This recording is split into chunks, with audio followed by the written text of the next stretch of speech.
Hello, my dear student. Very good morning to all of you. आज हम 11th class के लिए बहुत ही इम्पोर्टेंट टॉपिक लेकर आए हैं एंड हम लोग डिस्कस करेंगे वेक्टर। वेक्टर में पहले एक इंट्रोडक्टरी लेक्चर हमने अपलोड किया था जिसमें बेसिक बेसिक बातें मैंने आपको बताया था। वेक्टर होता क्या है, वेक्टर को रिप्रेजेंट कैसे करते हैं and all basic things about vector. Vector का लेक्चर 2 भी मैंने अपलोड किया था जिसमें हमने आपको टाइप्स ऑफ वेक्टर के बारे में बताया था। बेटा, टाइप्स ऑफ वेक्टर में बहुत सारे टाइप के वेक्टर बुक्स में लिखी होती है। Coplanar, collinear, concurrent vector, then after unit vector, zero vector, null vector भी उसको बोलते हैं, अपोजिट वेक्टर। बहुत टाइप से दिया रहेगा बट इंपॉर्टेंट जितने टाइप्स होते हैं 3 वो सारा कुछ मैंने डिटेल में समझाया था आपको। उसके अलावा भी बहुत सारे वेक्टर का मैंने आपको आइडिया दिया था। देन आफ्टर हमने आपको समझाया था यूनिट वेक्टर कैसे निकालते हैं, वेक्टर का मैग्नीट्यूड कैसे निकालते हैं। उस पे छोटे छोटे कॉन्सेप्ट बनाने के लिए मैंने न्यूमेरिकल्स भी बीच बीच में करवाए थे। एंड उसके बाद मैंने आपको एक और अच्छी बात ये बताई थी कि दो वेक्टर के बीच का एंगल कैसे डिसाइड होता है, एंगल बिटवीन टू वेक्टर्स। तो वहां पे मैंने एक टेक्निकल वर्ड आपको समझाया था, ताल से ताल मिला, मीन्स टेल टू टेल या head to head. And now the series is continue. मस्त मजा आने वाला है क्योंकि हम आज आपको वेक्टर में कैरम सिखाएंगे, हाउ टू प्ले कैरम। ठीक है, उससे आपको ये टॉपिक बड़ा प्यारा समझ में आएगा। हेडिंग लगा लो आप जल्दी से, कंपोनेंट ऑफ वेक्टर। भाई बहुत सारे नाम से जाने जाते हैं इस टॉपिक को। कंपोनेंट ऑफ वेक्टर बोलो, रेजोल्यूशन ऑफ वेक्टर बोलो या प्रोजेक्शन ऑफ वेक्टर बोलो, all the 3 terms have the same meaning. Component of vector, resolution of vector या projection of vector. Put your heading component या प्रोजेक्शन ऑफ वेक्टर। कंपोनेंट ही लिख देता हूं मैं, components of vector. Rectangular component भी बोल सकते हो, कंपोनेंट ऑफ वेक्टर, या और भी मैंने नाम आपको बताया, resolution of vector, resolution of vector, या फिर आप एक और नाम याद कर लो, projection of vector, projection of vector. ये 3 नाम आप माइंड में रखना। एक ही बात है, अलग अलग नाम से बस जाना जाता है। मैंने आपको बोला कि इसको समझना कैसे है, तो वेरी सिंपल। इसको समझने के लिए थोड़ी देर हम लोग कैरम खेलेंगे। चलो मैं खिलाता हूं आपको। Just play carrom with each other. तो मैं एक यहाँ पे बोर्ड बना लेता हूं, ये आप मान लो कैरम है, ऐसा मान लो यार। चलो बना ही देता हूं मैं पूरा, ज्यादा फील आएगा आपको।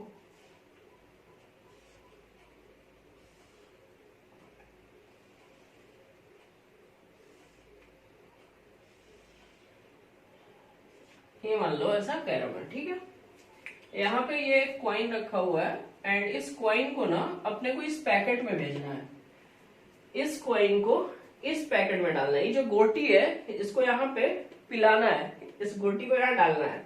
मतलब कोई भी ना एक फ्री का सजेशन क्या देता है कि सिंपली भाई तुम स्ट्राइकर को यहाँ पे रखो और यहां से बिल्कुल एकदम मस्त वाला सजेशन है, कॉमन सजेशन है, यहां से आप बिल्कुल इस एंड पे हिट करो। इस एंड पे जब आप हिट करोगे तो ये इस पैकेट में चला जाएगा।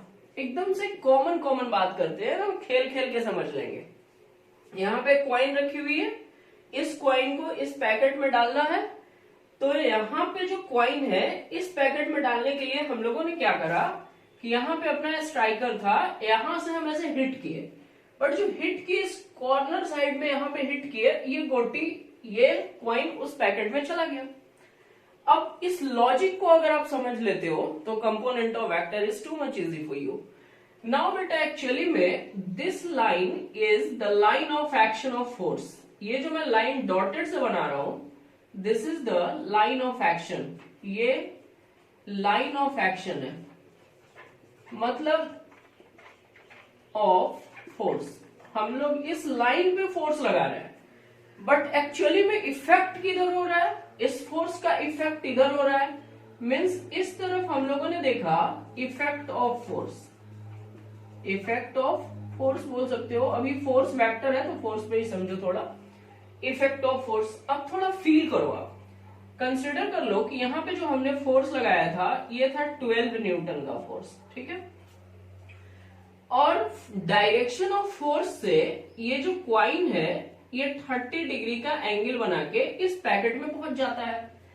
तो एक्चुअली में जब ये फोर्स लगा ऐसा 12 न्यूटन का, तो इस फोर्स की वजह से ये जो क्वाइन इस पैकेट में गया, इस डायरेक्शन में फोर्स का कितना असर हुआ, what is the effect of force in this direction, इस डायरेक्शन में फोर्स का क्या इफेक्ट हुआ, this effect is considered as component, this effect is considered as resolution और प्रोजेक्शन। अब यही अपने को समझना है कि आखिर इसका वैल्यू कितना होगा, लाइन ऑफ एक्शन ये है, इस तरफ कितना वैल्यू होगा। अब इस क्वेश्चन को यहीं पे स्टॉप करते हैं, कॉन्सेप्ट सीखते हैं, फिर वहां से हम इसको रिप्लाई करेंगे। आप ऐसा समझो, कंसिडर कर लो एक्स एक्सिस और वाई एक्सिस बना रहा हूं मैं। ये आप मान लो कि ये आपका एक्स एक्सिस है और ये वाई एक्सिस है, ठीक है। एक वेक्टर यहां से ओरिजिन से, अपने ओरिजिन से एक वेक्टर ऐसा स्टार्ट हुआ, इस वेक्टर को हम बोल रहे हैं वेक्टर ए, ठीक है। वेक्टर ए का जो मैग्नीट्यूड होगा उसको हम ए से डिनोट करेंगे, ठीक है। ये वेक्टर एक्स एक्सिस के साथ एक एंगल बना लेता है, कुछ भी एंगल बना सकता है, 30, 60 कुछ भी। हम यहाँ पे एक जनरल केस ले रहे हैं, इसका एंगल हम बोल रहे हैं थीटा। अब अगर ये वेक्टर ऐसे एक्ट कर रहा है, एक्स एक्सिस के साथ एक एंगल बना के एक्ट कर रहा है, तो इसका इफेक्ट, इस वेक्टर का इफेक्ट एक्स एक्सिस की तरफ कितना होगा और वाई एक्सिस की तरफ कितना होगा, ये अपने को जानना है। तो सिंपली उसके लिए हमने क्या करा कि यहां से हम एक परपेंडिकुलर ड्रॉप कर रहे हैं एक्स एक्सिस पे। ये हमने परपेंडिकुलर ड्रॉप कर दिया। मान लो ये पॉइंट O है, ये पॉइंट P मान लेते हैं, ये पॉइंट M मान लेते हैं। अब आपको ना एक राइट एंगल ट्रायंगल दिख रहा है, triangle is OPM। See this triangle, right angle triangle है OPM। इस ट्रायंगल में थोड़ी बातचीत कर ली जाए। इन ट्रायंगल OPM, इस ट्रायंगल में angle M is equal to 90 degree. और जब बेटा ये राइट एंगल ट्रायंगल है तो यहाँ पे सारे ट्रिग्नोमेट्री एप्लीकेबल है। तो आप ना मेरे को यहाँ पे cos थीटा का वैल्यू बता दो। तो cos theta is equal to base by hypotenuse. Now your base is OM, this base is OM divided by hypotenuse is OP। तो यहां से अगर आप OM का वैल्यू निकालते हो तो this OM is equal to OP cos theta. OM, O से M तक के डिस्टेंस को हम x कंसीडर कर रहे हैं, x।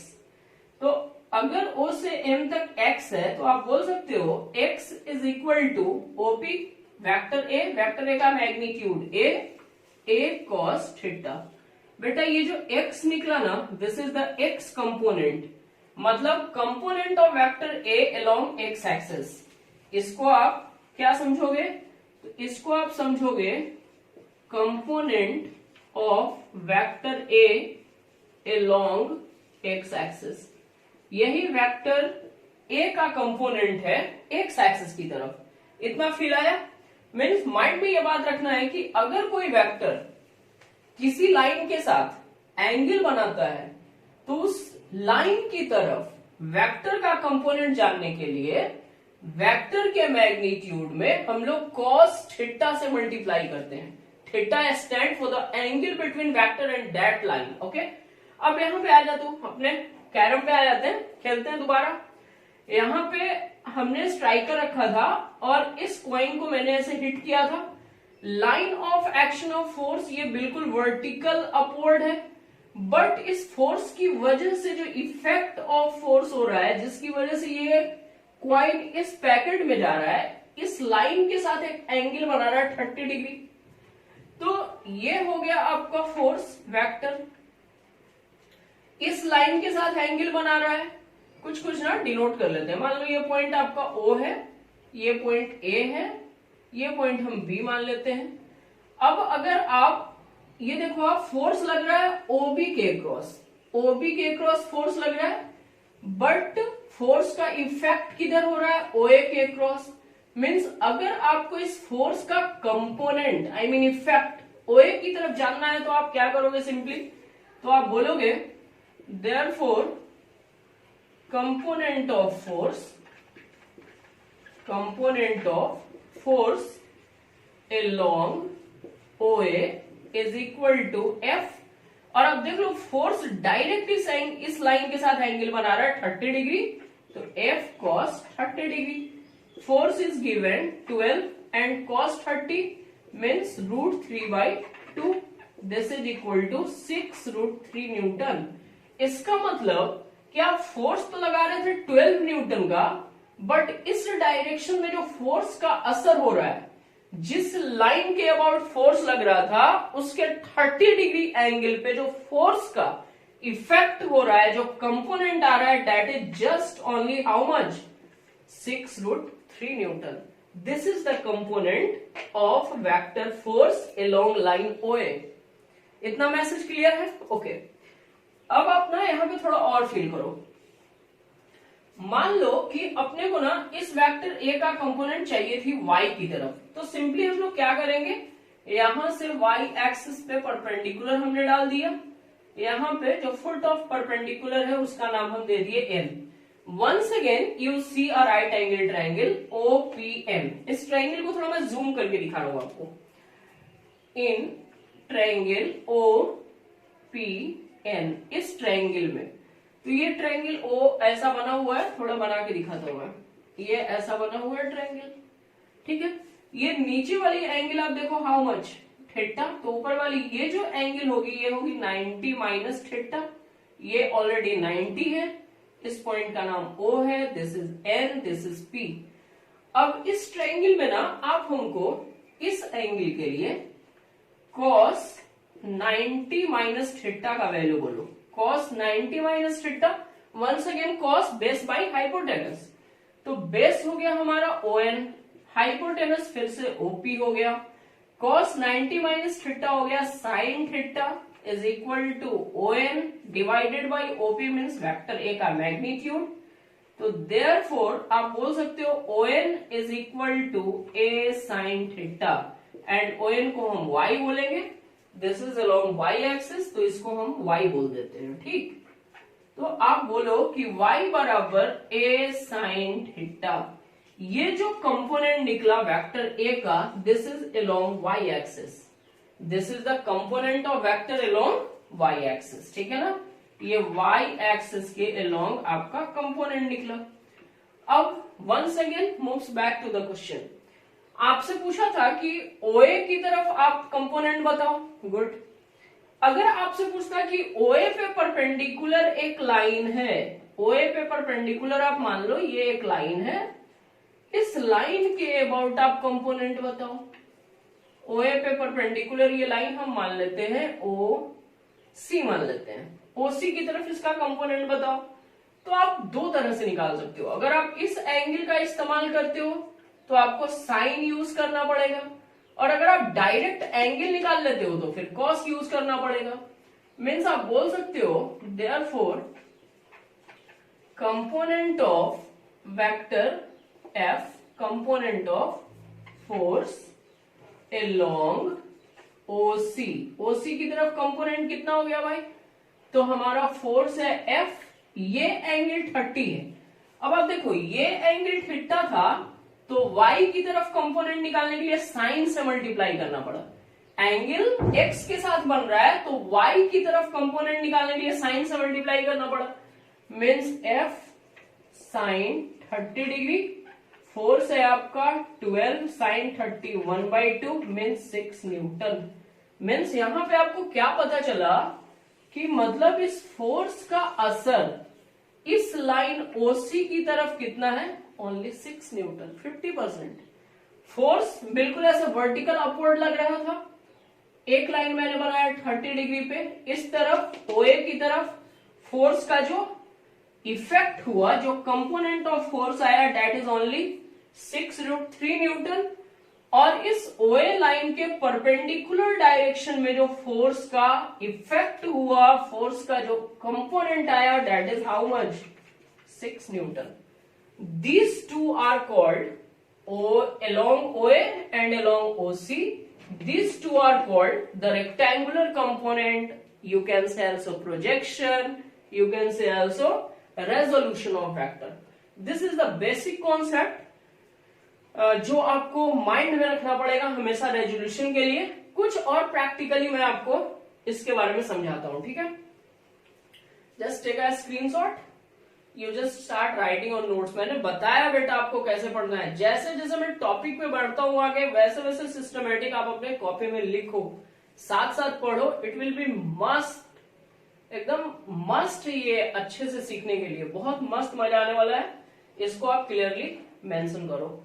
अभी तक माइंड में आपको जो रखना है वो ये बात है कि वेक्टर जिस लाइन के साथ एंगल बनाता है, एकदम से रामबाण इलाज माइंड में रखना, कोई कंफ्यूजन नहीं. वेक्टर जिस लाइन के साथ एंगल बनाता है उस लाइन की तरफ कंपोनेंट निकालने के लिए cos थीटा से मल्टीप्लाई करते हैं और उस लाइन के परपेंडिकुलर डायरेक्शन में कंपोनेंट निकालने के लिए साइन थीटा से मल्टीप्लाई करते हैं. ओके ना. अभी इस पे आप थोड़ा और फोकस करो. एग्जाम्पल से मैं और समझाता हूं. एक तो बेबी केयर मैंने आपको दिया, कैरम बना के, कैरम खिला खिला के मैंने आपको कंपोनेंट समझाया, ठीक है. अब इसके कुछ और एग्जाम्पल्स जो आपको मस्त कॉन्सेप्ट पे लेके जाएगा, कोई कंफ्यूजन नहीं होगा. थोड़ा समझो आप. जैसे आप ना समझो और एग्जाम्पल कंपोनेंट से रिलेटेड. मान लो कि यहां पे एक बॉल है. दिस इज अ बॉल, ठीक है. इस बॉल पे एक फोर्स ऐसा लग रहा है, F इज इक्वल टू, हम मान लेते हैं 20 न्यूटन. आपसे बोला इस डायरेक्शन में, ठीक है.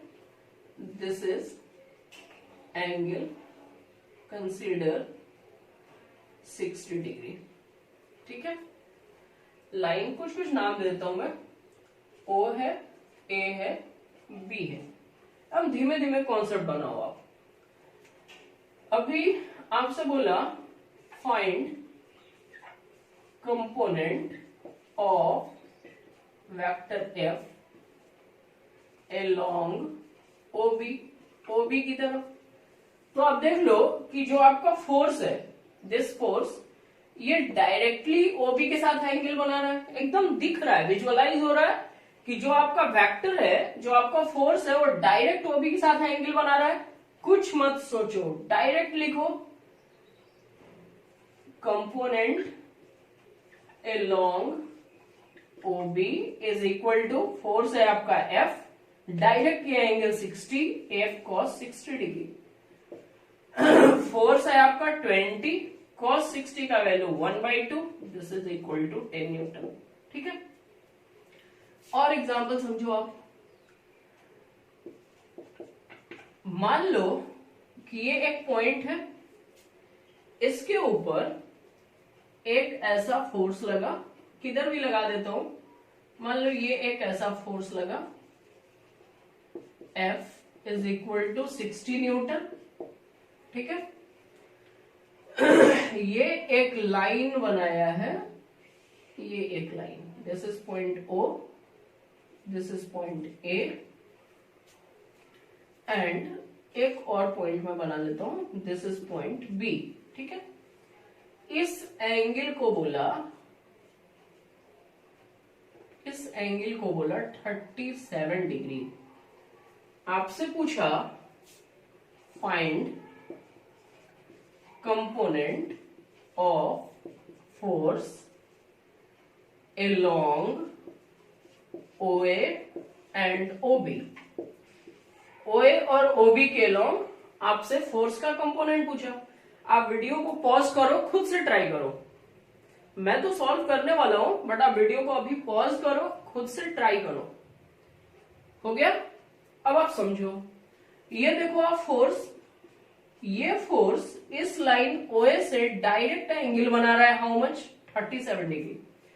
जब कोई वेक्टर किसी लाइन के साथ डायरेक्ट एंगल बनाता दिख रहा हो, तब उस लाइन के तरफ कंपोनेंट निकालने के लिए हम लोग कॉस से मल्टीप्लाई करते हैं।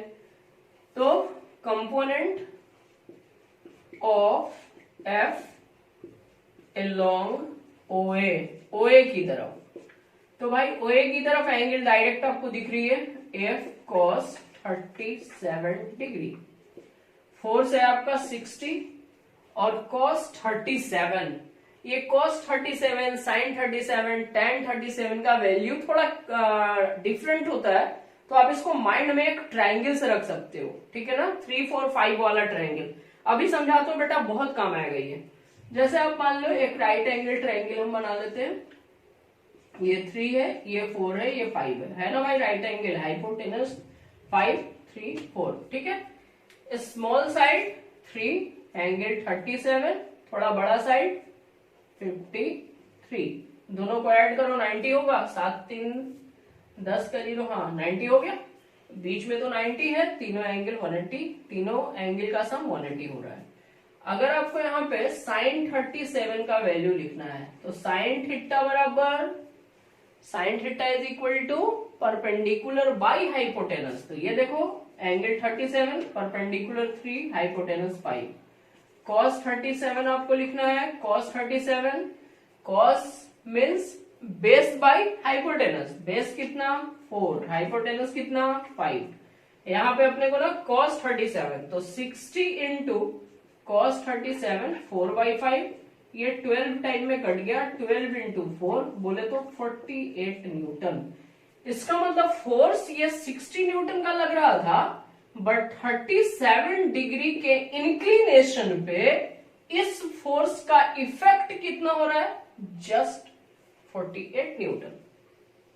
ओके, अब आप मान लो आपसे पूछा कंपोनेंट अलोंग OB पूछा है, तो component of force along OB की तरफ, भैया क्या OB के साथ वेक्टर डायरेक्ट एंगल बना रहा है, जस्ट सी, नहीं बना रहा है। जब डायरेक्ट एंगल नहीं बना रहा है, उसके परपेंडिकुलर वाले लाइन से एंगल बना रहा है, तो साइन का यूज करेंगे। तो आप बोलोगे this is F sin 37 means force 60, sin 37 3/5, 12 time में कट गया 36 न्यूटन, ठीक है। अब यहां पे एक बात और समझ लो, जब तुमको पता है कि OA और OB के बीच की एंगल 90 है, रेक्टेंगुलर कंपोनेंट की ही बात हो रही है, ये एंगल 37 है, तो ये वाली एंगल कितनी होगी, 53 होगी, पक्का बात है। जब तुम ये एंगल निकाल लिए, पता कर लिए, तो अब कॉस का इस्तेमाल करोगे, तो सेम आंसर आएगा, जस्ट थोड़ा रिलैक्स। आप देख लो फिर से वही बात, component of F along OB। अब ना आपको डायरेक्ट एंगल पता चल गया है, और डायरेक्ट एंगल कितना पता चला, 53, तो हो जाएगा this is equal to F cos 53। cos 53 degree का वैल्यू निकाल लो तुम, ये देखो एंगल 53 है, cos 53 का value cos theta base by hypotenuse, 53 के लिए बेस हो गया 5, बेस हो गया 3, हाइपोटेनस हो गया 5, cos theta base by hypotenuse 3/5 means this is force 60 into 3/5, 12 25 60, 12 3 36, 36 Newton. Same answer 36 Newton, 36 Newton. Just make a concept and मेरा जो स्टेटमेंट मैं बोल रहा हूं बार बार, उसको माइंड में सेट करो, कभी कोई कंफ्यूजन नहीं होने वाला अबाउट कंपोनेंट। मैंने क्या बोला, मैंने बोला वेक्टर जिस लाइन के साथ एंगल बनाता है, उस लाइन की तरफ कंपोनेंट निकालने के लिए हम लोग कॉस से मल्टीप्लाई करते हैं, और उसके परपेंडिकुलर डायरेक्शन में कंपोनेंट निकालने के लिए साइन थीटा से मल्टीप्लाई करते हैं, ठीक है। अगर आपको एंगल ही पता चल जाए तो सिर्फ कॉस का यूज करो, got. I think all the situation are very clear. जल्दी से आप इसको करो। कुछ और क्वेश्चन करके मैं अभी समझाता हूँ। एकदम आज बाप बना के भेजूंगा कंपोनेंट ऑफ वेक्टर में। इस वीडियो के बाद, इस वीडियो लेक्चर के बाद आपको कंपोनेंट ऑफ वेक्टर में कहीं कोई प्रॉब्लम नहीं आने वाला है। This is my word, just right it fast.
All clear? Welcome once again for next example. जैसे मान लो एक क्वेश्चन पूछा तेरे से, एक पॉइंट है भैया, इस पॉइंट पे ये एक फोर्स लग रहा है F1, इसका वैल्यू दे दिया 6 न्यूटन। ये एक फोर्स लग रहा है F2, इसका वैल्यू दे दिया मान लो आप 12 न्यूटन। और ये एक फोर्स दे दिया F3, इसका वैल्यू आप मान लो 20 न्यूटन। ठीक है, इस लाइन को एक्स एक्सिस बनाया, दिस इज एक्स एक्सिस, और ये एक लाइन है, इसको बनाया वाई एक्सिस। फिर से ये लाइन आपका, ये जो लाइन दिख रहा है this is your x axis, मतलब F1 is along x axis. और ये जो वेक्टर यहाँ पे बनाया, ये जो लाइन है, ये है आपका Y axis, this is Y axis. ये एंगल देता है 30 डिग्री और ये एंगल है 90 डिग्री। F2 और F3 के बीच का एंगल है 90 डिग्री। आपसे पूछा find Fx and Fy, also find F net, net force बताओ आप। आर्बिट्रेरी वैल्यू लेके बता रहा हूं, बस कॉन्सेप्ट बनाने के लिए। देखो समझो, सबसे पहले आप देखो ये F1, F2, F3। पहला जो क्वेश्चन आपसे पूछा कि फाइंड Fx, मतलब तीनों फोर्स का कंपोनेंट आप बता दो एक्स एक्सिस की तरफ। तीनों फोर्स का combined effect about x axis. तीनों फोर्स एक्स एक्सिस की तरफ कितना इफेक्ट डाल रहा है, दिस इज द क्वेश्चन। सबसे पहले आप देख लो F1 एक्स एक्सिस के साथ डायरेक्ट 0 डिग्री का एंगल बना रहा है। बेटा वेक्टर्स के बीच का एंगल, ये मैंने आपको प्रीवियस लेक्चर में अच्छे से समझाया है। बेबी केयर दे रहा हूं, आप ऐसा समझो F1 ये फोर्स है हमारा, ये है axis, axis x axis force है, और ये है एक्स एक्सिस। पहला फोर्स F1 एक्स एक्सिस के साथ कितना एंगल बना रहा है, तो आप देखो कि जिधर F1 है वही तो एक्स एक्सिस है, 0 डिग्री। F2 कितना एंगल बना रहा है भाई, 30 डिग्री। F2 बना रहा है 30 डिग्री। F3 कितना एंगल बना रहा है बोलो, ये एंगल पूरा F3 एक्स एक्सिस के साथ, तो F3 एक्स एक्सिस के साथ ये पूरा एंगल बना रहा है 90 प्लस 30 मीन्स 120 डिग्री, ये 120 डिग्री। अब आपको पता चल गया कि F1 एक्स एक्सिस के साथ 0 बना रहा है, F2 30 बना रहा है और F3 120 बना रहा है। मीन्स डायरेक्ट आपको एक्स एक्सिस की तरफ एंगल पता चल गया है। जब एंगल पता चल गया तो वेरी सिंपल, आप सबसे पहले Fx निकालो। F X is equal to F1 angle कितना बना रहा है 0 degree cos 0 degree plus F2 angle कितना बना रहा है F2 30 degree cos 30 degree plus F3 कितना एंगल बना रहा है बेटा F3 बना रहा है एक्स एक्सिस के साथ 120 F3 cos 120 degree means Fx is equal to F1 का वैल्यू 6 cos 0 का वैल्यू 1 प्लस F2 का वैल्यू 12 cos 30 का वैल्यू √3/2 प्लस F3 का वैल्यू 20 और cos 120 का वैल्यू याद तो होगा नहीं बेटा, ये सारे वैल्यू याद रखो। फिर भी मैं बेसिक बात बता के डायरेक्ट से वैल्यू पुट नहीं करता हूँ। cos 120 है, चल याद भी नहीं है तो जुगाड़ लगा ले भाई। cos 120 का मतलब cos 90 plus 30 cos 90 degree plus theta. Second quadrant की बात है, सेकेंड क्वाड्रेंट में cos निगेटिव होता है minus sine 30 degree means -1/2 cos 120 का वैल्यू -1/2। ओके, सॉल्व कर लो आप इसको।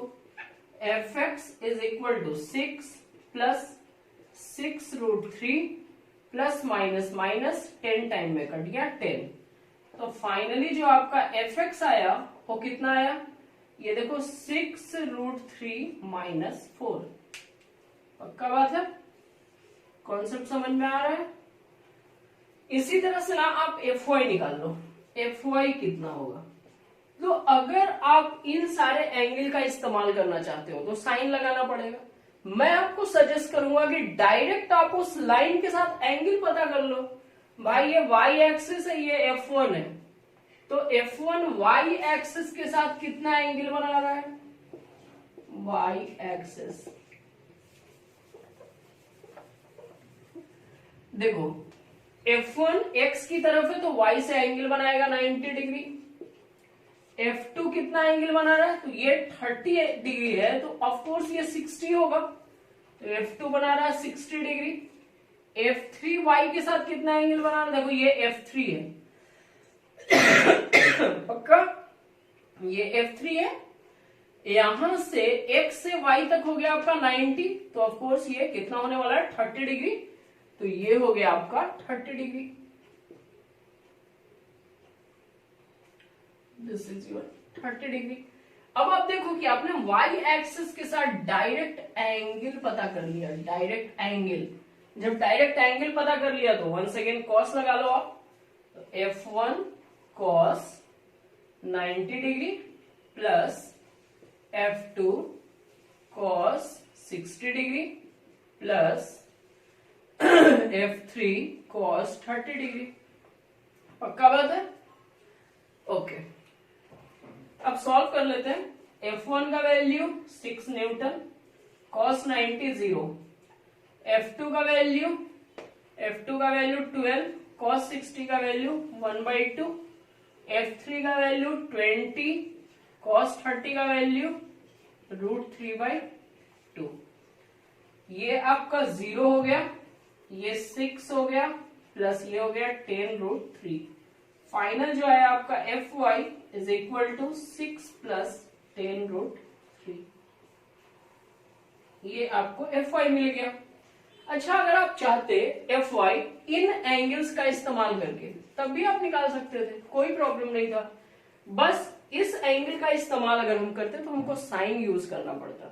मीन्स हम लिखते F1 sin 0, तो F1 sin 0, sin 0 का वैल्यू 0, फिर से वही फर्स्ट टर्म आपका 0 आने वाला था। फिर लिखते हैं F2 sin 30, तो F2 12 और sin 30 1/2, फिर से हमको 6 मिलने वाला था। पक्का बात है, आंसर पे कोई फर्क नहीं पड़ेगा, जस्ट आप कॉन्सेप्ट समझो। अब जब हमको Fx और Fy मिल गया तो F नेट कैसे निकालेंगे भाई, F net is equal to √Fx का स्क्वायर प्लस Fy का स्क्वायर। दोनों का वैल्यू यहाँ पे पुट करो, सॉल्व करो, आपका Fx और Fy मिल जाएगा। I think component of vector अगर सही से आप वीडियो को कंटिन्यू देखे हो, समझे हो, मेरे अकॉर्डिंग नोट्स बना के सिस्टमेटिक सॉल्व किए हो, तो कहीं कोई प्रॉब्लम आपको कंपोनेंट ऑफ वेक्टर में अब नहीं आने वाला है। ठीक है, अभी तक जितना सिस्टमेटिक मैंने वेक्टर का वीडियो अपलोड किया है बेटा, this is not only for class 11th, this is important for physics. Physics के हर चैप्टर में, लगभग सारे चैप्टर्स में वेक्टर आ ही जाता है। वेक्टर से बेस्ट कॉन्सेप्ट न्यूमेरिकल्स में लगते हैं। This all things are very important for your numerical point of view.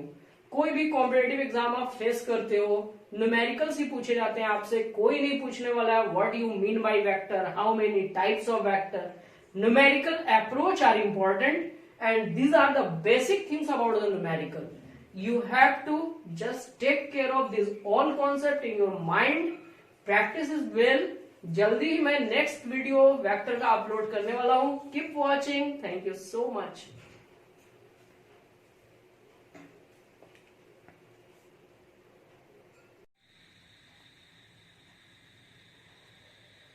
Hello my dear student, कैसे हो आप सब? I hope you all are best. After a long time, I am once again for you people in my YouTube channel. Actually, I was too much busy in some work and it was not sufficient arrangement there जहाँ मैं गया था, तो जिस वजह से मैं video upload नहीं कर पाया था. Now I am back to my home and once again for you I am available and continuously I will upload more and more video for your betterment. My dear student, today I will discuss one of the beautiful topic of class 11th of chapter vector. Vector पहले भी मैंने आपको पढ़ाया है already अपने channel पे. vector 01, vector 02 और vector 03 upload हो चुका है. This vector is not only for class 11 but for all the student which are facing problem to solve numericals of the physics. Numericals में बेटा वेक्टर का बहुत जबरदस्त इस्तेमाल होता है. बहुत ही प्यारा टॉपिक है. इसके 3 जो पिछले के लेक्चर्स हैं वो सारा आप कंटिन्यू अच्छे से देखो एंड आई होप कि जितने सारे लेक्चर अभी तक 3 जो हुए हैं उसमें आपको कहीं कोई डाउट नहीं आएगा. देन आफ्टर आप इस लेक्चर को देखो तब आपको बहुत अच्छे से क्लियर होगा. आज हम लोग डिस्कस करने वाले हैं एडिशन ऑफ वेक्टर के बारे में. मीन्स 2 वेक्टर को हम लोग कैसे जोड़ते हैं. कुछ रूल्स है उसके, 1 by 1 करके उस पर मैं फोकस करूंगा. First of all put your heading addition of 2 vectors. Addition of 2 vectors means हम लोग अभी सीखेंगे कि हम 2 वेक्टर को जोड़ते कैसे हैं. तो यहाँ पे ना मैं आपको पहले डेफिनेशन समझाऊंगा. वेक्टर को जोड़ने का 2 तरीका होता है. एक होता है triangle law of vector addition और दूसरा होता है parallelogram law of vector addition.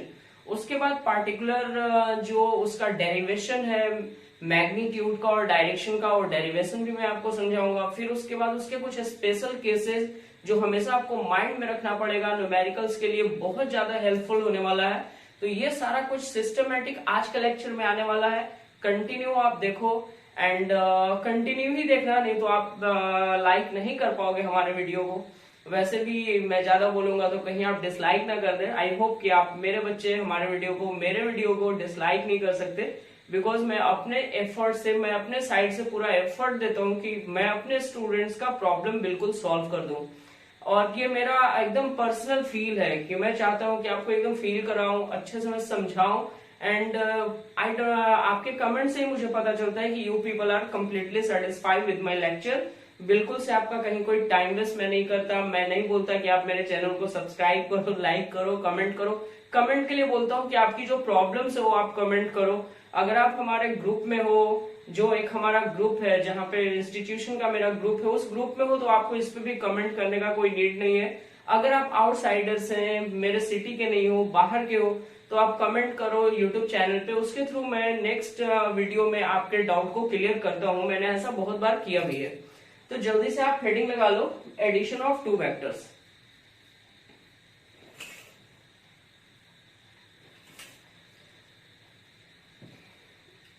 Addition of 2 vector में सबसे पहले जो हम लोग सीखने वाले हैं वो है हमारा triangle law of vector addition, triangle law of vector addition. Triangle law of vector addition के लिए कुछ स्टेप्स आपको माइंड में रखने पड़ेंगे। उस स्टेप को आप फुलफिल करो कंप्लीटली, आप इसके रिजल्टेंट तक पहुंचोगे। सबसे पहले जो स्टेप्स है मैं उसको राइट कर देता हूं आपकी सुविधा के लिए। फर्स्ट स्टेप ये करना है आपको कि put the tail of one vector on the tip of, tip को हेड भी बोलते हैं ना, पक्का हेड ही लिख दूं क्या, on the head of another vector, on the head of another vector. First step में आपको ये काम करना है। सेकेंड स्टेप जो हमारा होगा वो होगा the line which joins the tail of first vector to the head of second vector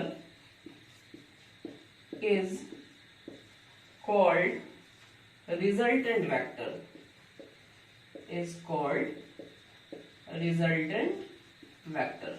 ठीक है, अभी आप थोड़ा फील करो। जैसे आप मान लो कि ये एक वेक्टर है हमारा, वेक्टर ए मैंने इसको बोला, and this is another vector, this another vector is B. ठीक है, अब हमको ये दोनों वेक्टर को ऐड करना है। तो पहले के लेक्चर में हमने आपको बताया कि vector can be shifted laterally और पैरेलली। आप वेक्टर को लैटरल पैरेलल तरीके से शिफ्ट कर सकते हो। तो हमने ऐसा किया कि इस वेक्टर को हम यहां से ऐसे शिफ्ट किए। ध्यान ये रखना है, आप लाइन पढ़ो, put the tail of one vector, एक वेक्टर के टेल को पुट करना है कहां, on the head of another vector. अब ये वेक्टर ए को मैं ऐसे ही छोड़ देता हूं, और आप कंसीडर करो कि वेक्टर बी को मैंने कुछ ऐसा शिफ्ट किया कि वेक्टर बी का जो टेल है वो वेक्टर ए के हेड पे आ गया। तो ये वेक्टर भी यहां से शिफ्ट होके ये ऐसा चला गया। तो ये हमारा हो गया वेक्टर बी। शिफ्ट करने का मतलब मैग्नीट्यूड और डायरेक्शन चेंज नहीं होना चाहिए वेक्टर का, लैटरल पैरेलल तरीके से हमने शिफ्ट किया। अब आप देखो ध्यान से, वेक्टर ए के सर के ऊपर वेक्टर बी का पैर है, इसके टिप के ऊपर, हेड के ऊपर इसका टेल है। उसका सेकेंड लाइन क्या बोलता है, the line which joins the tail of first vector, first vector का tail, the tail of first vector to the head of second vector. मतलब आप एक ऐसा लाइन बनाओ जो फर्स्ट वेक्टर के टेल से स्टार्ट हो और सेकेंड वेक्टर के हेड को मिलाए। ये हमने एक लाइन बना लिया। This is our resultant vector R, and you can say resultant vector R is equal to vector A plus vector B. अब बेटा जो फाइनल फिगर तुमको यहाँ पे दिख रहा है, this is just looking like a triangle. ये ट्रायंगल की तरह आपको दिख रहा है, तीन साइड है, तीन एंगल है, means this is looking like a triangle. That's why this law of vector addition is called triangle law of vector addition. पक्का बात है, वेरी सिंपल स्टेप। ये आपसे कोई नहीं पूछने वाला है कि what you mean by triangle law of vector addition. Board में पूछ सकते हैं स्कूल वाला यार, वो तो कुछ भी पूछ सकते हो लोग। अगर पूछते हैं तो आप ये सारे लाइंस को फॉलो करें, बिल्कुल अच्छे से ये डेफिनेशन को क्लियर करता है। Triangle law of vector addition में अपने को माइंड में रखना है कि एक वेक्टर के सर के ऊपर दूसरे वेक्टर का पैर रखना है। पहले वेक्टर के पैर से दूसरे वेक्टर के सर को मिलाने वाला जो लाइन होगा, that will be resultant vector. Very clear it is. ये दोनों लाइन आप पढ़ो और इसके अकॉर्डिंग यहाँ देखिए, फर्स्ट वेक्टर ए हमने माना है, ए के सर के ऊपर बी का पैर है, मतलब ए के हेड के ऊपर बी का टेल है, ए के टेल से बी के हेड को मिलाने वाला लाइन अपना रिजल्टेंट वेक्टर हो गया। This is the basic definition of triangle law of vector addition. ठीक है, right it fast.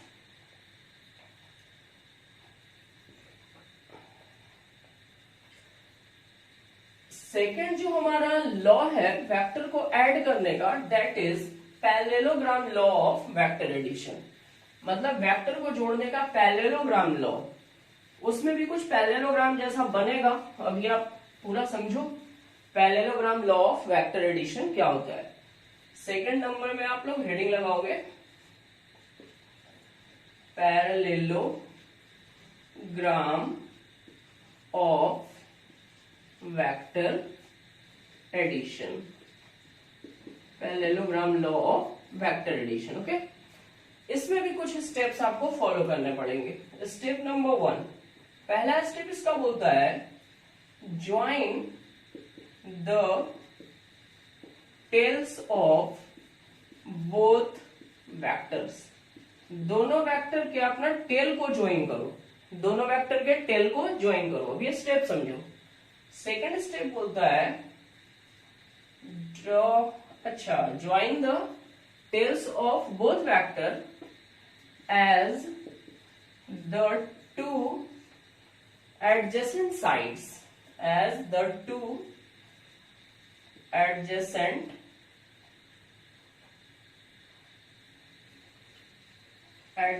sides of parallelogram। ठीक है। सेकेंड स्टेप बोलता है ड्रॉ एन इमेजिनरी पैरेललोग्राम, एक इमेजिनरी पैरेललोग्राम बनाइए। थर्ड स्टेप बोलता है join the line which join, the line which join the common tail to the point of intersection. अभी clear होगा। To the point of intersection, the line which joins the common tail to the point of intersection is called resultant vector, is called resultant vector. अब यहां पे आप समझो, consider कर लो कि एक वेक्टर आपका ये ए वेक्टर है, एक दूसरा वेक्टर ये आपका बी है। अब इन दोनों वेक्टर को आपको जोड़ना है। मैंने बोला फर्स्ट स्टेप में कि दोनों वेक्टर, देखो यहां पे देखो, join the tails of both vector as the adjacent side of parallelogram. एक वेक्टर हमारा ऐसा था, दूसरा वेक्टर ऐसा था, हमने इन दोनों के टेल को ऐसा ज्वाइन कर दिया। तो फर्स्ट स्टेप में ए वेक्टर को हमने ऐसे स्लाइड कर लिया, बी वेक्टर के टेल को ए वेक्टर के टेल से हमने मैच कराया। ये वेक्टर ए है और ये है हमारा वेक्टर बी। पक्का बात है। अब आप देखो, दोनों वेक्टर का टेल एक पॉइंट पे आ गया और इन दोनों को हम एक पैरेललोग्राम का एडजेसेंट साइड कंसीडर करेंगे। उसके बाद एक इमेजिनरी पैरेललोग्राम बनाएंगे। तो आपने बेटा जूनियर क्लास में ऑलरेडी पढ़ रखा है पैरेललोग्राम क्या है। वैसे क्वाड्रिलेटरल को पैरेललोग्राम बोलते हैं जिसके आमने सामने का साइड इक्वल भी होता है और पैरेलल भी होता है। तो यहां से अब आप एक लाइन खींचो इसके पैरेलल। ये हमने एक लाइन ड्रॉ किया जो कि वेक्टर ए के पैरेलल है और फिर इसके टिप से बी के पैरेलल हमने एक लाइन ड्रॉ किया। ये वेक्टर बी के पैरेलल हमने एक लाइन ड्रॉ किया। अब पैरेललोग्राम हमारा रेडी हो गया। इसी पॉइंट को देखिए बोलते हैं पॉइंट ऑफ इंटरसेक्शन। इस पॉइंट ऑफ इंटरसेक्शन को ना आप कॉमन टेल से मिला दो। जो वेक्टर आपको मिला, this is the vector R, यही आपका रिजल्टेंट वेक्टर है। And once again you can say resultant vector R is equal to vector A plus vector B. Okay, ये है आपका पैरेललोग्राम। इसको एज अ नोट्स आप लिख सकते हो, स्क्रीनशॉट कर सकते हो। स्कूल वाले ही पूछते हैं, बाकी इसका कोई मतलब नहीं, बस अपने को कॉन्सेप्ट के लिए समझ रखना है, माइंड में रखना है इसको। Okay, right it fast.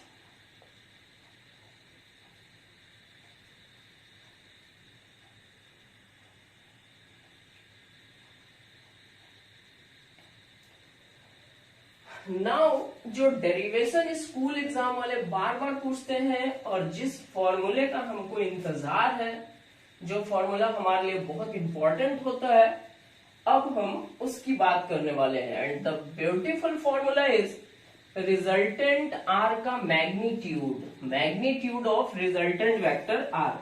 Magnitude of resultant vector R is equal to A root under A square plus B square plus 2ab cos theta and its direction. अब इन सब के बारे में अपने को समझना है, ठीक है।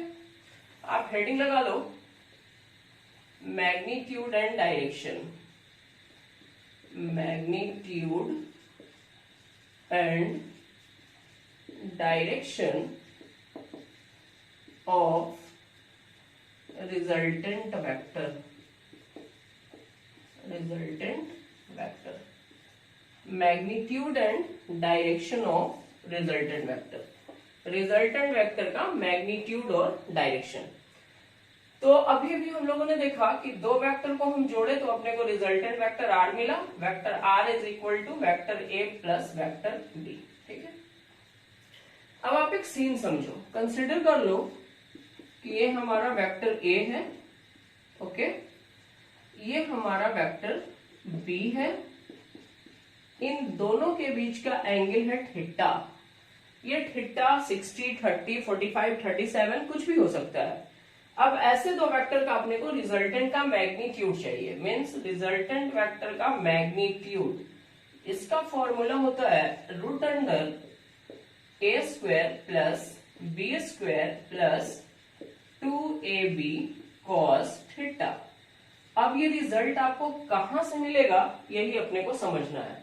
सबसे पहले आप ऐसा करो कि यहाँ पे वेक्टर ए का मैग्नीट्यूड ए है, लिख देता हूं मैं, magnitude of vector A is A, magnitude of vector B is B, and theta क्या है, angle between vector A and vector B. ठीक है, angle between vector A and vector B. अच्छा, ये एंगल आपने तब लिया है जब इन दोनों का ना बेटा, ये आप यहाँ पे देख लो, दोनों का टेल एक पोजीशन पे है, ठीक है ना, ध्यान में रखना है थीटा वो एंगल है जब इन दोनों का टेल एक पोजीशन पे आता है। वैसे आप शिफ्ट करोगे तो टिप के बीच में भी इतनी ही एंगल आएगी, इसको माइंड में रखना है। अगला स्टेप समझो डेरिवेशन के लिए, हमको इस फॉर्मूले का डेरिवेशन चाहिए। उसके लिए हम सिंपली क्या करेंगे, पैरेललोग्राम लॉ से इसको हमें पैरेललोग्राम बना लेते हैं। ये हुआ हमारा, ये बेटा हो गया हमारा रिजल्टेंट, ये हमारा रिजल्टेंट। ऐसा करते हैं, इस लाइन को हम आगे बढ़ा देते हैं और यहाँ रिजल्टेंट के टिप से हमने यहाँ पे परपेंडिकुलर ड्रॉप किया, ये परपेंडिकुलर। ठीक है, अब आप सोचो, कुछ नेम कर देते हैं। मान लो इस पॉइंट का नाम मैं दे देता हूं G, इस पॉइंट का नाम H, कुछ और दूं क्या, बोलो क्या दूं, A B C सब तो यूज हो रहा है, R भी यूज हो रहा है, तो हम नाम कुछ दे देते हैं, मान लो M N, इसका दे देते हैं P, इसका दे देते हैं Q। ठीक है, अब आप समझो कि जब ये एंगल थीटा है तो कॉरस्पॉन्डिंग एंगल ये भी थीटा होगा, और आपको पता है कि vector can be shifted laterally और पैरेलली। ये वेक्टर b है तो ये वेक्टर भी b होगा। अब वेक्टर b का बेटा दो कंपोनेंट, लास्ट लेक्चर में हम आपको कंपोनेंट समझाए हैं।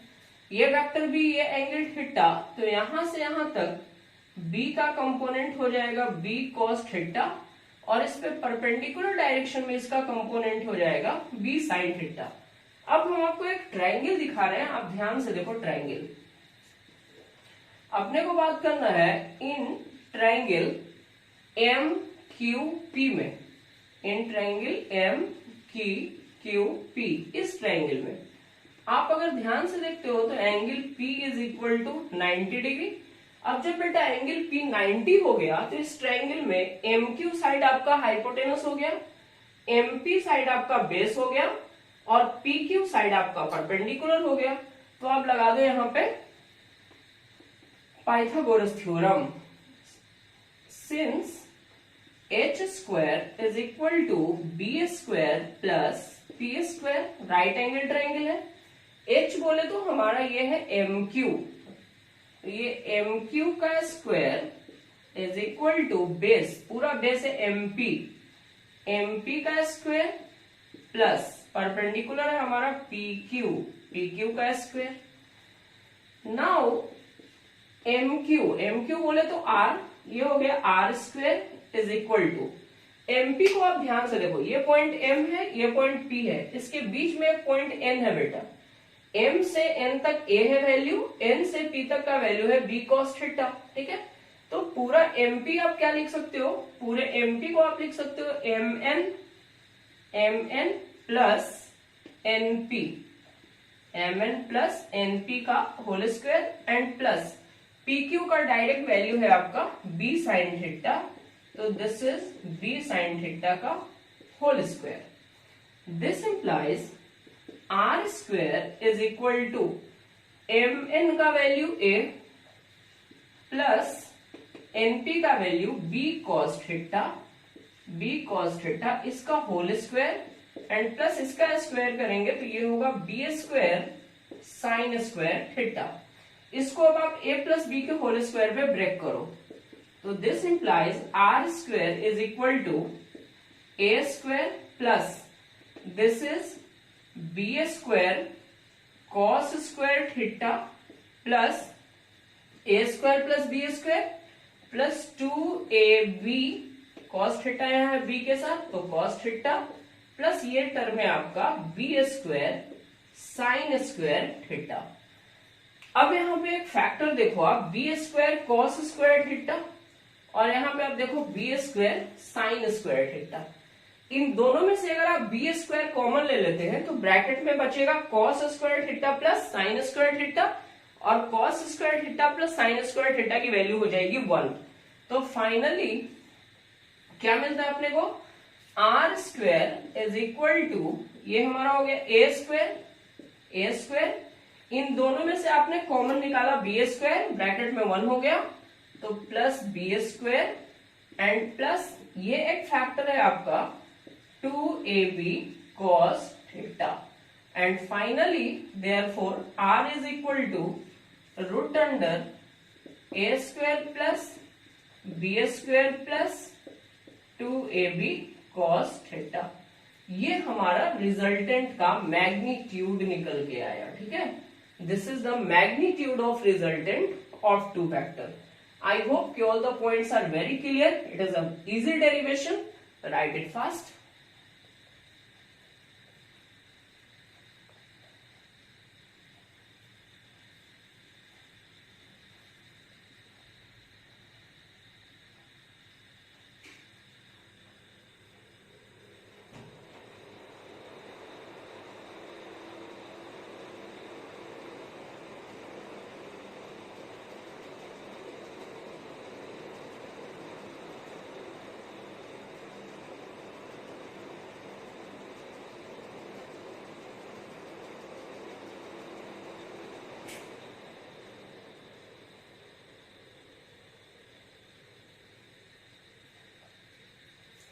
Completed. Now मैग्नीट्यूड अपने को पता चल गया. अब हम लोग थोड़ा सा इसके डायरेक्शन के बारे में सोचते हैं. ठीक है, ऐसा मान लो बेटा कि ये जो रिजल्टेंट है वो वेक्टर ए के साथ, यहाँ पे वेक्टर ए के साथ एक एंगल बना रहा है अल्फा. मान लो आप वेक्टर ए के साथ एक एंगल बना रहा है अल्फा.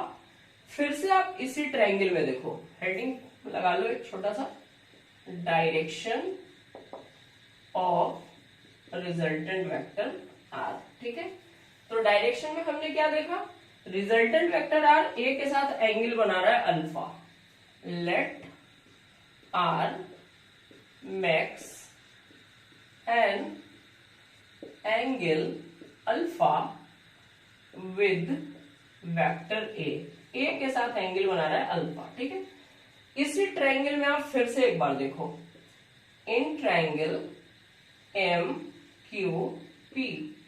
इस ट्रायंगल में ना आप मेरे को वैल्यू बताओ tan अल्फा का.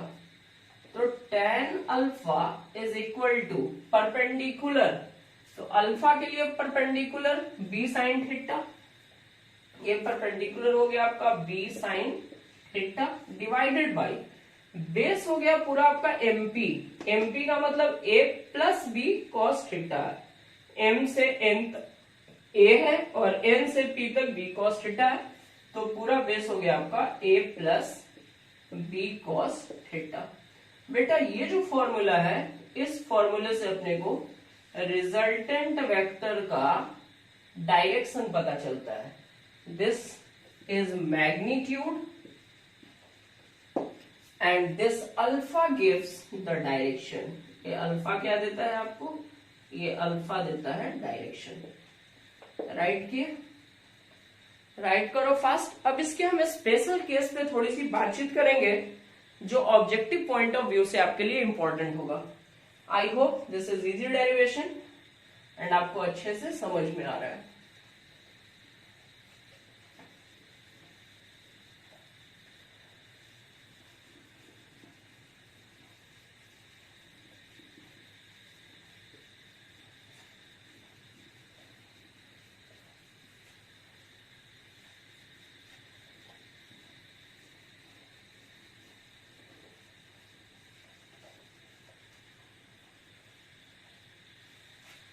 ऑब्जेक्टिव के लिए आप एक प्यारा सा छोटा सा हेडिंग लगा लें, some special cases. Some special cases. First जो स्पेशल केस हम डिस्कस करने वाले हैं वो हमारा ये है कि if vector A and vector B are in same direction, are in same direction. अब वेक्टर ए और वेक्टर बी सेम डायरेक्शन में है। सेम डायरेक्शन का मतलब या तो दोनों पैरेलल होगा या एक के ऊपर एक होगा, ऐसा होगा सेम डायरेक्शन में। जब दो वेक्टर सेम डायरेक्शन में होगा तो ये कभी एक दूसरे को इंटरसेक्ट नहीं करेंगे, और जब इंटरसेक्ट नहीं करेंगे तो इनके बीच की एंगल जीरो होगी। तो देयरफॉर इनके बीच का एंगल थीटा का वैल्यू कितना हो गया, 0 डिग्री। तो रिजल्टेंट की अगर बात करें, r is equal to root under A square plus B square plus 2ab cos 0 degree. Theta की जगह पे अपने को पुट करना है 0 डिग्री, कॉस 0 का वैल्यू 1। तो रिजल्टेंट हो गया simply root under A square plus B square plus 2ab। आप देखो ये a प्लस बी का होल स्क्वायर है, r is equal to root under a plus B का whole square and finally r is equal to a plus B. Okay, जैसे आप example समझ लो, मान लो ये फ्लोर है, फ्लोर पे एक बॉक्स रखा हुआ है, ठीक है। एक फोर्स लगता है इस पे F1, ये है 6 न्यूटन का, इसका डायरेक्शन ईस्ट है। एक दूसरा फोर्स लगता है इस पे F2, 10 न्यूटन का, इसका भी डायरेक्शन ईस्ट है। तो यहाँ पे बेटा नेट फोर्स कितना होगा, सिंपली आप देख लो दोनों फोर्स सेम डायरेक्शन में है। F1 भी ईस्ट की तरफ है, F2 भी ईस्ट की तरफ है। तो जब दो वेक्टर सेम डायरेक्शन में है तो सिंपली उसका रिजल्टेंट निकालने के लिए दोनों वेक्टर के मैग्नीट्यूड को आप ऐड करोगे। तो net force F1 plus F2 mean 6 Newton plus 10 Newton, बोले तो net force is 16 Newton. Concept बन रहा है? ओके। सेकेंड केस हम लोग डिस्कस करेंगे कि मान लो आप कि दो वेक्टर एक दूसरे पे परपेंडिकुलर हैं। Case 2, vector A and vector B are perpendicular to each other. दो वेक्टर एक दूसरे के परपेंडिकुलर हैं। परपेंडिकुलर होने का मतलब कि इनके बीच की एंगल कितनी हो जाएगी, 90 डिग्री। तो इस केस में रिजल्टेंट क्या होगा, root under A square plus B square plus 2ab cos 90 and cos 90 का वैल्यू 0, तो ये पूरा टर्म 0 हो गया एंड फाइनली आपका रिजल्टेंट हो गया root under A square plus B square. जैसे आप मान लो ये एक बॉल है, इस पे इधर F1 का वैल्यू है 3 न्यूटन, ये इस पे एक दूसरा फोर्स लग रहा है F2, इसका वैल्यू है 4 न्यूटन। नेट फोर्स कितना लगने वाला है, चूंकि इनके बीच का एंगल 90 है, यहाँ पे 90 डिग्री है, तो simply net force F net is equal to root under 3 का स्क्वायर 9 प्लस 4 का स्क्वायर 16 रूट अंडर 25, बोले तो 5 न्यूटन। नेट फोर्स यहाँ पे कितने का लगा, 5 न्यूटन का लगा, जब इनके बीच के एंगल है 90 डिग्री। ठीक है, एक और केस हम डिस्कस करेंगे, वो भी आप देख लो।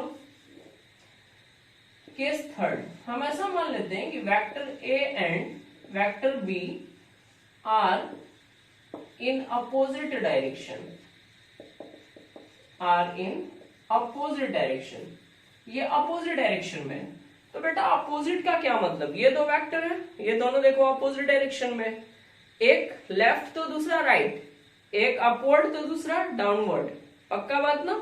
ये ऐसा, एक ईस्ट तो दूसरा west, opposite direction means opposite direction बोले तो एंगल इज 180 डिग्री।